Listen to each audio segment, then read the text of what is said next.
Welcome to ஷைகனிஷ் media. இன்றைக்கி நம்ம channel என்ன பார்க்க போகிறோம்னா சுதந்திர தின கவிதை தான் பார்க்க போகிறோம். பறக்கும் எங்கள் நாட்டுக்கொடி எங்களின் உயிர் நாடி, எங்கள் முன்னோர்கள் செய்த தியாகம் அதுவே இன்று எங்கள் வாழ்வும் ஆனது.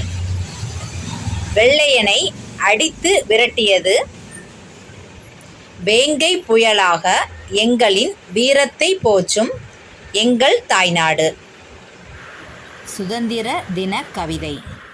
பறக்கும் என் நாட்டுக்கொடி எங்களின் உயிர் நாடி, எங்கள் முன்னோர்கள் செய்த தியாகம் அதுவே இன்று எங்கள் வாழ்வும் ஆனது. வெள்ளையனை அடித்து விரட்டியது வேங்கை புயலாக எங்களின் வீரத்தை போற்றும் எங்கள் தாய்நாடு. வாழ்க